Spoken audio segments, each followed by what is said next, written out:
everyone, my name is Justin. Welcome to the channel where I take a look at games, classic and modern, and kind of give our thoughts on how they appeal to different generations.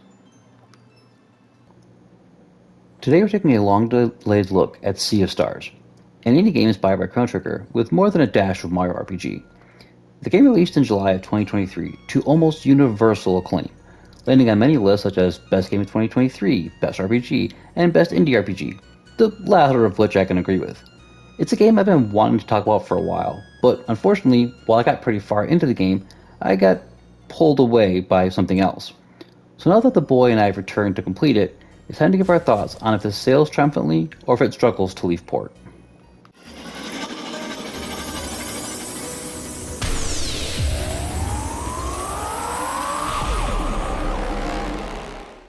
Sea of Stars follows the adventures of Zale and Valere, a pair of young warriors blessed with magic as solstice warriors, Zale being the embodiment of sun and Valere of the moon. Solstice warriors can use their magic to combat the Dwellers, destructive monsters created by the enigmatic Fleshmancer. After years spent training under their Grandmaster, along with their elders Erlina and Burgraves, the pair set out with their friend Garl tagging along to finalize their training and join up to defeat the final Dweller. The story sets up a solid tale of bringing peace to the world and the hope that comes with finally being free after this final Dweller is defeated, with our duo finding new allies, overcoming failures and betrayals. All in all, it's a solid narrative. I enjoyed the story, but personally, I had some issues with the writing. There were more than a few moments where I felt the story needed to proceed so characters would intentionally be stupid. More on that later. That, and some characters broke the fourth wall, which really took me out of things. There's one character in particular that cracks jokes about RPG tropes such as, what are you going to do? Go on a long journey from village to village, upgrade weapons despite being in a town that's super secluded? Jokes can be great, but the frequency of it just took me out of the story.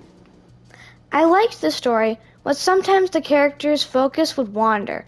Like, we have this big threat, but we're gonna go off on this side adventure. I know side quests and RPGs are a big thing, but the way these are written, for me, hurt the momentum of the story.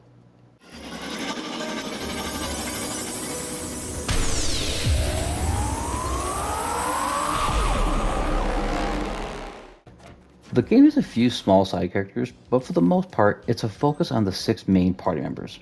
Zale, our sword-wielding solstice warrior of the sun, Valere, his moon counterpart, Garl, the warrior cook, Sarai, a mysterious teleporting assassin, Rashan, the archivist, and Bist, a blob in a glass suit.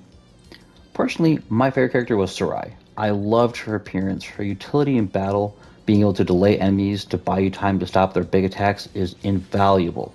And she can hit decently hard, especially once you unlock her ultimate. I thought her story was one of the better written parts, and her being around in some form or another for most of the game really helps flesh her out.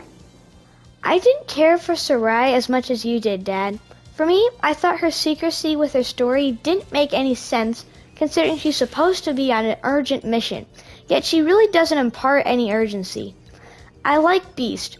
I've seen a lot of things where people don't like him, but I thought he was cool. He may not hit the hardest, but I found him a lot of fun, especially his animations.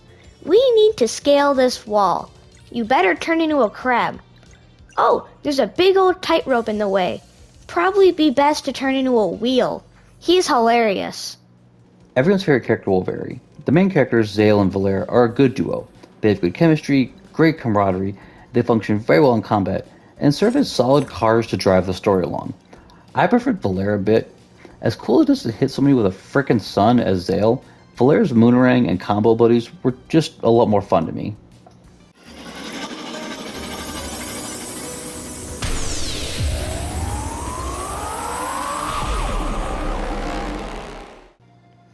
A throwback to classic RPGs, Dad says that this is visually inspired by something called Chrono Trigger, but I haven't played that, so that doesn't trigger any nostalgia for me. I'll see myself out. Okay. So yeah, we'll fix that eventually. While it's very clearly Chrono Trigger inspired graphically, there's also a large dash of Mario RPG, especially in the combat. The world map is semi-open with various islands for you to walk around. Dungeons have enemies you could see in the open world, and touching them initiates combat. Battles are turn-based, with each character having their unique attack and the ability to charge up those attacks with magical essence. One big difference I found here is magic is supposed to be used frequently, as using your basic attacks will slowly recharge your MP. I struggle with this as an old gamer, as I tend to be a bit overly cautious with my MP, and I constantly found myself dragging battles out as I didn't want to run out. Sounds like an old guy thing. Hey! You said that, not me. I enjoyed the combat. Having played Mario RPG, I see the inspiration. Timing an attack can turn into a multi-hit, increasing damage, or healing, or turning it into AoE. There's also the combo attacks, which I thought were great. Be the group heal from Zale and Valere, to Zale and Sarai teaming up to do a big X-slash on all the enemies. My biggest gripe with the gameplay, though, is the characters only have 4 moves and like 4 combos spread across the other party members.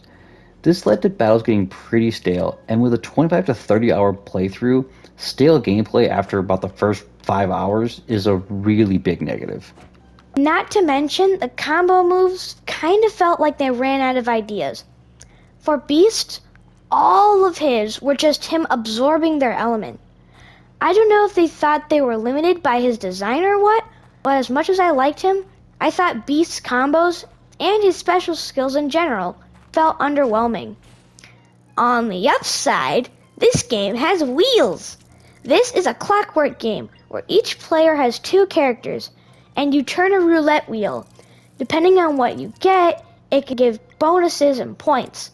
After a set amount of points, stuff happens, such as upgrading your guard, allowing your characters to do stuff, and upgrading your characters. Dad didn't really like wheels, but he's an old, boring guy, so that checks out. Personally, I really liked wheels. Of all the games I've played this year, this is probably my favorite minigame.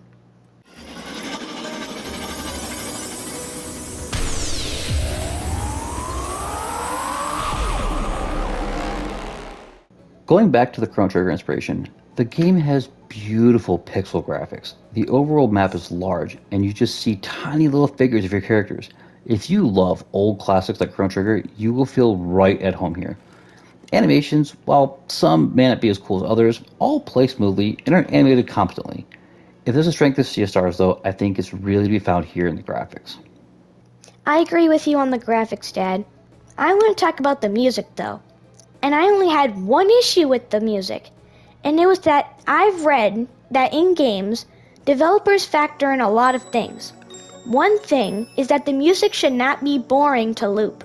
I feel like the devs here didn't get that memo, or just ignored it entirely, as the music was just the same 10 to 15 second noise looped over and over and over again. It's especially bad in later areas. It's disappointing with so much care being put into the graphics.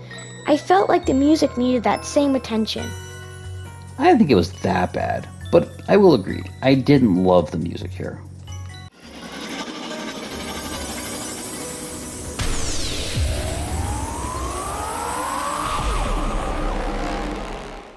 Ultimately, I think this is a pretty good game with some issues. Gameplay-wise, while in combat, enemies will get locks, such as 2 blunt damage or 5 arcane damage. Hitting all of these will cancel their attack, which is always good, as those are usually big hitters or heals. However, the problem is, while it's almost always possible, it takes prep. Like, let's say it needs Lunar and 2 blunt. Sure, you can use Valere, but sometimes you don't have the live mana, and you have to use a skill, and that only will hit 1 blunt. Sometimes, enemies will pop up with 6 things, and you have 1 turn to try to break them all.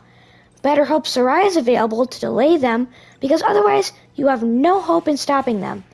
I think a better solution would have been that the damage decreases based on how many locks you break. Otherwise, it feels that you just suck it up and defend. Personally, I like the game, but I have a few major flaws.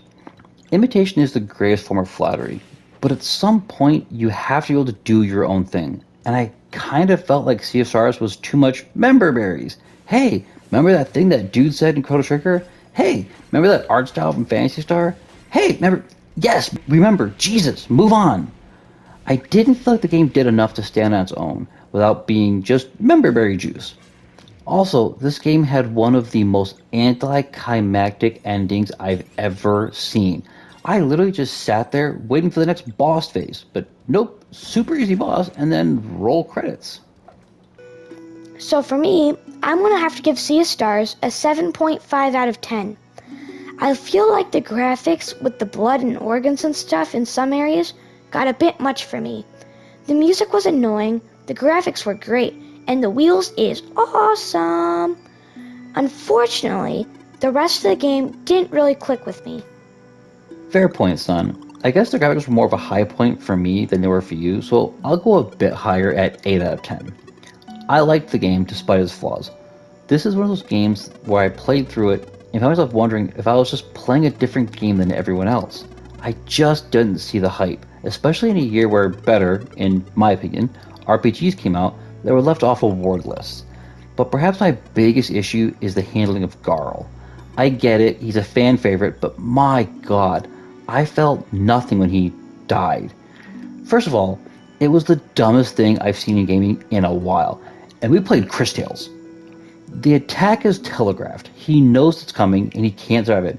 But his friends can. But nope, better than myself in front of them because frickin' reasons.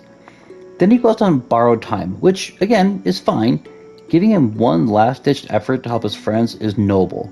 But it just drags on, and at the end of the big send off, it just felt less sad and more like frickin' finally.